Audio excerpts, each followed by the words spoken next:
Impede que de perto quero ver que fruta dá. Cadê que flor? Que cor saber terá sabor. Vai ter um pau Brasil. Impede que Vermelho ou verde? Que te quero ver qual é de pé na terra até caber na tela da TV. O pé de quê? Legal, né? O século XV marcou a expansão marítima. Dominar as águas e suas promissoras novas terras era dominar a rota comercial e garantir poder econômico e político aos reinos. Navegar era preciso. Foi assim que, em 1500, Pedro Álvares Cabral chegou ao Brasil liderando uma frota de potentes caravelas. As caravelas, desenvolvidas pelos portugueses, eram navios velozes e fáceis de manobrar. O seu casco era feito de carvalho e suas grandes velas, bem como todo o cordame, eram feitas de cânhamo. Esse casaco é feito de cânhamo. A fibra do cânhamo é muito mais resistente que o algodão. Por isso, durante séculos, ele teve um papel decisivo no poderio econômico de reinos como Portugal, Espanha, Inglaterra. Todos investiram em cultivar nas suas colônias a planta responsável pela fibra do cânhamo. Uma planta espalhou suas sementes pelo mundo e veio a se tornar talvez a mais polêmica da história da civilização: a cannabis. Pede que de pé quero ver que fruta dá. Cadê que flor? Que cor saber terá sabor. Vai ter um pau Brasil. Pede que vermelho ou verde que te quero ver qual é de pé na terra até caber na tela da TV. Pede que A cannabis convive com o homem há pelo menos 10 mil anos, desde a descoberta da agricultura no Velho Mundo.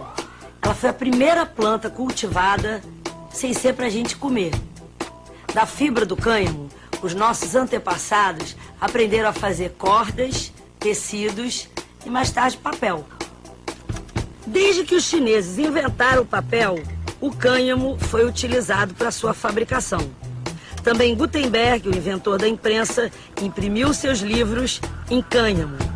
E até a Constituição dos Estados Unidos, aprovada em 1787, foi escrita em papel de cânhamo. É bom lembrar que não era apenas esse uso como fibra, como papel, a iluminação pública, por exemplo.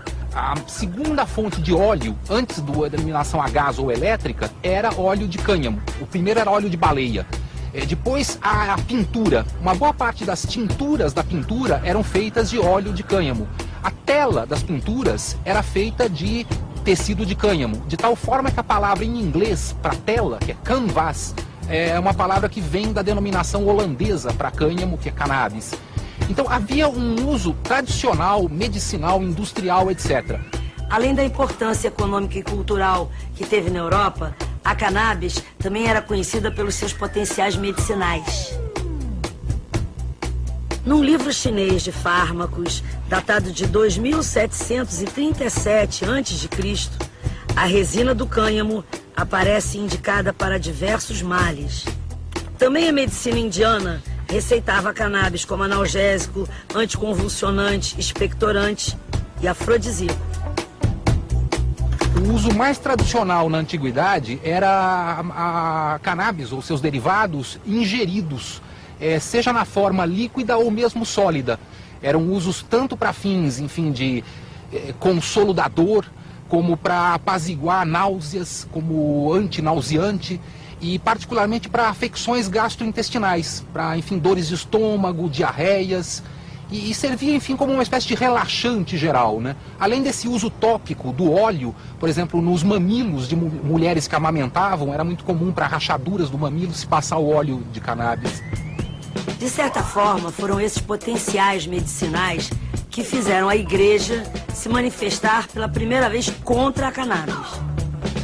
Em 1484, o Papa Inocêncio VIII declarou o uso da cannabis um sacrilégio, porque a erva era usada pelos curandeiros que a Inquisição perseguia. 8 anos depois, ignorando esse sacrilégio, Cristóvão Colombo levou sementes de cannabis para plantar nas novas terras espanholas. 2 séculos depois, a Inglaterra ia fazer a mesma coisa numa certa ilha do Caribe.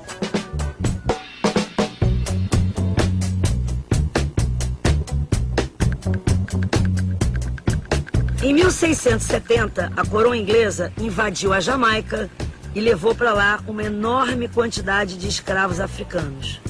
O objetivo inglês era transformar a ilha numa grande plantação de cannabis e garantir a sua autossuficiência em linho-cânhamo.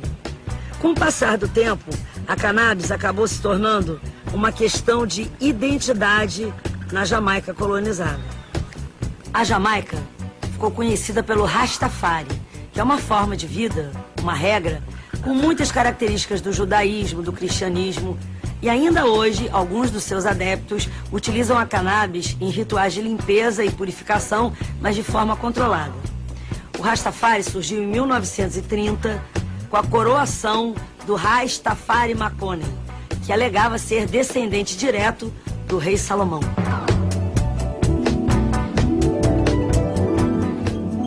A cannabis é considerada uma substância enteógena.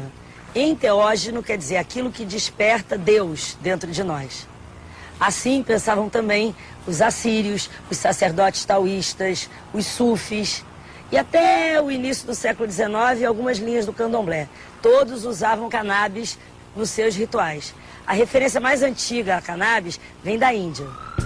Nos livros sagrados do hinduísmo, os Vedas, escritos há 1500 anos antes de Cristo, a cannabis aparece como o alimento predileto do deus Shiva. Para os indianos, tomar bang, como eles chamam a cannabis, é entrar em comunhão com Shiva. A cannabis é originária da Ásia Central, ao norte do Afeganistão, nos pés do Himalaia. Dali, disseminou-se por toda a Ásia e depois pela Europa e África. Dentre as várias espécies de cannabis, as mais conhecidas são a sativa, a índica e a ruderalis. Tirando a altura, as 3 têm a mesma morfologia. As folhas são finamente recortadas em segmentos lineares. As flores têm pelos granulosos e nas plantas fêmeas segregam uma resina de propriedades psicoativas, altamente encontrada na espécie sativa. Criminalização das drogas. O Júlio Adiala estava interessado na tese de mestrado dele justamente no contrário, em como essas substâncias que eram usadas com fins medicinais ou rituais viraram drogas, foram criminalizadas. Por exemplo, a cannabis, desde quando ela passou a ser a legislação que passa a proibir, né, as drogas no Brasil é de 1921. A partir daí a gente começa a ter uma série de proibições. E principalmente na década de 30 começa a haver uma repressão grande, vão haver expedições ao Nordeste para destruição de plantações, começa a haver muitas prisões já em função disso, e os jornais começam a noticiar como um problema, né? Um problema terrível, uma planta que existia e ninguém conhecia. Mas ela era usada livremente? Tem muitos registros que falam do uso da cannabis entre os escravos africanos. Gilberto Freire fala que nos canaviais nordestinos existia um uso, né, no período principalmente da entre-safra, daquilo que eles chamavam de liamba, diamba, maconha, pango, né, uma substância que era utilizada bastante pelos africanos. Esses nomes todos são nomes africanos para cannabis. Chamavam também de fumo de Angola, o que para muitas pessoas indicava a origem, né, dessa planta quando veio para o Brasil. E você acha que ela acabou virando também uma forma de resistência à desafricanização? Provavelmente sim. Por ter essa característica socializadora, né, não ser um consumo individual, ser um consumo em grupo, certamente ele contribuía para a manutenção de certas tradições, certos costumes. O próprio Edson Carneiro, que fala do uso no quilômetro de Palmares, diz que também era utilizada nos candomblés, então tinha uma ligação ritual também. O Jamba Sarambamba Quando eu fumo a jamba, fico com a cabeça tonta e com as minhas pernas amba. Fica zamba, mano. Você acha que o fato dela congregada, ela reunida, ela formar esses grupos, contribuiu para ela ser criminalizada? É possível. Na verdade, a gente teve já em 1830 aqui no Rio e em 1866 em São Luís do Maranhão proibições específicas do pito do pango. Ah, o pito, o cachimbo, né? E o pango, que era um nome que era pango também conhecida. Na verdade, havia um controle, uma repressão a esses grupos e as suas práticas, como já tinha havido antes em relação ao candomblé, em relação ao próprio capoeira, samba, em relação ao samba. Então, acho que tem uma associação muito grande aí entre o negro, a origem, né, social do hábito de fumar, os negros, os africanos, escravos, essa população pobre que vai formar uma camada da sociedade brasileira e uma tentativa de controle desses grupos por parte do Estado brasileiro. A estratégia de associar a cannabis à insanidade e à violência é muito antiga. O primeiro registro que existe é de 1798, quando Napoleão Bonaparte invadiu o Egito e decretou a proibição do uso da bebida e do fumo. O Napoleão alegou que ao consumir a cannabis, os islamitas adquiriam um comportamento violento, perigoso. Mas o que o imperador queria mesmo, na real, era boicotar a exportação de fibra de cânhamo, cujo principal comprador era sua inimiga, Inglaterra. A inversão, digamos assim, de uma substância que era considerada uma medicina absolutamente tradicional, com usos industriais, econômicos, para se transformar numa espécie de fantasma, de droga temida, quase demonizada, ela está muito ligada ao fenômeno da lei seca. Na verdade, os Estados Unidos, a partir de 1919 até 1933, vão adotar a proibição do álcool. Isso é resultado de vários fatores, entre outros o puritanismo de certas vertentes protestantes que achavam que era preciso abolir qualquer fonte de tentação, no caso uma droga, e não geri-la de uma maneira, enfim, moderada, etc. Bom, a lei seca acaba em 1933. Com o final da lei seca, 4 anos depois vem a proibição da cannabis. Então ela preenche um pouco o vácuo de uma máquina repressiva que surgiu para combater os traficantes de álcool e também para a máquina policial, que perde um dos principais objetos, enfim, da sua ação, que era a perseguição ao comércio clandestino de álcool. Isso se soma a um outro elemento, que é a perseguição a certas minorias étnicas. Era uma época em que trabalhadores mexicanos iam muito aos Estados Unidos e traziam um hábito que no México era tradicional, inclusive a palavra em inglês marihuana vem dessa origem. Então o William Randolph Hearst, que era o famoso personagem que o Orson Welles depois se baseou para fazer o filme Cidadão Kane, ele tinha uma série de jornais que começaram a fazer essa campanha de forma sistemática. Ele também tinha perdido territórios que ele tinha para plantio de árvores, para produção de celulose no México, devido à Revolução Mexicana. Então ele tinha ficado particularmente irritado com os mexicanos e fez toda essa campanha. Então houve uma espécie de mistura de vários elementos. Uma campanha para substituir matérias-primas que deixam de ser essas da fonte do cânhamo e passam a ser matérias-primas sintéticas. Então a fibra vegetal é substituída pelo nylon ou por fibras petroquímicas. Por outro lado, uma estigmatização de comunidades de trabalhadores imigrantes. E por outro, a indústria farmacêutica também busca patentear produtos que são resultado, enfim, de pesquisas da indústria farmacêutica e que servem para as mesmas finalidades que antigamente se usava os derivados de cannabis. Então são vários interesses que se somam para construir uma espécie de fantasma. Que substâncias a cannabis contém que produz esses efeitos psicoativos? A cannabis ela contém mais do que 60 substâncias psicoativas, ou seja, que atuam no cérebro das pessoas. A principal de todas é o THC, que é uma substância que se liga em alguns receptores do cérebro e faz com que haja alteração da percepção do tempo, alteração da percepção do ambiente, alteração da atenção, alteração da memória e alteração da percepção de forma geral. Só que outras substâncias, como por exemplo o canabidiol, que por algum motivo ela faz o efeito exatamente oposto do THC, também exerce, de alguma forma, uma eficácia psicoativa. Está presente na mesma planta. Exatamente. O veneno e o antídoto. Mais ou menos isso, quer dizer, um estudo que foi conduzido na África do Sul mostrou que naquela região da África do Sul, as amostras da cannabis, elas não continham essa outra substância chamada cannabidiol. Que apazigua isso, que acalma. Exatamente, ou seja, as pessoas naquela região tinham muitos sintomas psicóticos, muito fortes. E no Brasil?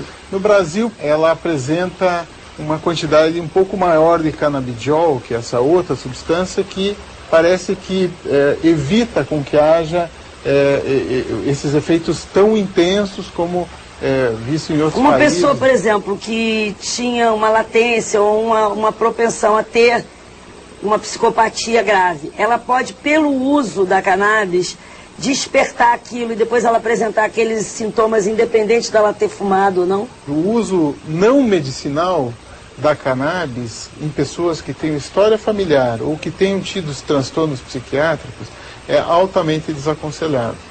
Entendi. Então, o solo é fértil, assim, e às vezes a cannabis é a semente que cai para... Como é que funciona quimicamente, mecanicamente? Chega uma substância tipo o THC. O que acontece dentro da cabeça da gente? No final da década de 80, alguns pesquisadores descobriram que havia um receptor em algumas regiões do cérebro, nos neurônios de algumas regiões do cérebro, em que o THC se acoplava, se ligava. Deus não iria criar um receptor no cérebro dos seres humanos para que um dia ele se encontrasse com o THC e falasse assim, ó, muito prazer THC, eu sou o receptor canabinoide e nós vamos nos encontrar aqui e agora vamos ter um efeito. A grande novidade no começo da década de 90 foi de que o nosso cérebro produzisse uma maconha endógena.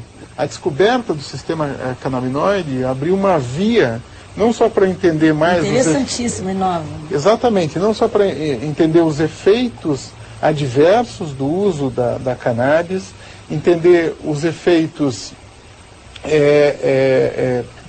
eventualmente benéficos dessa substância e possibilidade de produzir novas medicações que podem beneficiar uma série de pessoas. A cannabis poderia ser usada com que outros fins medicinais? Tem uma indicação para glaucoma, tem indicação para, como eu já falei assim, dores musculares, dores neuropáticas, ela tem indicação para outras condições também, como ansiedade, se for usado epilepsia, ansiedade, se for usado em doses bem baixas, em doses bem altas, ao contrário, aumenta muito a ansiedade. Com HIV também. Com HIV também, náuseas imensas em pessoas que fazem quimioterapia devido a câncer. Tem um potencial grande. Um potencial grande. Agora, a forma fumada, a pessoa não sabe quanto que está consumindo, não sabe o que tem lá dentro, pode ser muito prejudicial. A pessoa pode desenvolver quadros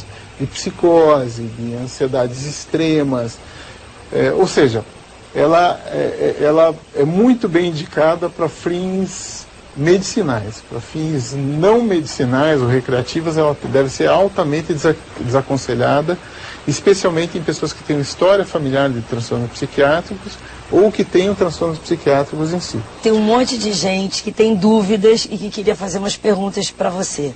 Então agora a gente vai lá para a rua. É verdade que a cannabis mata os neurônios? Isso não se pode ainda afirmar categoricamente, entretanto, estudos de neuroimagem já comprovam que o uso crônico e pesado dessa substância pode levar a alterações no funcionamento cerebral. Em alguns estudos, pode levar a algumas alterações a estruturas específicas do cérebro. A cannabis causa dependência? Já é comprovado que a cannabis causa, sim, dependência psicológica e em uma parcela de pessoas que consomem pesadamente a cannabis pode sim causar dependência física, apesar de que muito mais leve do que outras drogas como a heroína e a cocaína. Fumar um cigarro de cannabis dá câncer? O cigarro da cannabis causa tanto câncer como, por exemplo, o tabaco, além de poder levar a alterações inflamatórias na árvore pulmonar em pessoas que consomem frequentemente a forma fumada. O Fernando Gabeira fala que se a cannabis fosse uma família, teria 2 filhos unidos e separados pela mesma característica genética, o THC. Um dos filhos, com menor índice dessa substância, produz o cânhamo e todos os derivados comerciais e farmacêuticos. O outro filho, devido ao alto teor de THC, produz essa substância psicoativa. Na maioria dos países, a plantação do cânhamo é proibida. É um irmão pagando pelo outro. No ano 2000, cientistas da Califórnia concluíram que a cannabis provoca câncer, enquanto cientistas ingleses afirmaram que a cannabis pode curar o câncer. Nas primeiras décadas do século XX, a cannabis era responsável por comportamentos agressivos e perigosos. Em meados do mesmo século, a cannabis passou a representar apatia, desânimo. Muitos dizem que a cannabis diminui a libido. Na Índia, ela é considerada afrodisíaca. Se existe uma coisa que a gente pode afirmar sobre a cannabis, é que não existe consenso sobre ela. Em 10.000 anos de convivência com o homem, ela foi tão amada quanto odiada, tão cultivada quanto destruída. Definitivamente, do ponto de vista da cannabis, a humanidade deve parecer muito louca, né?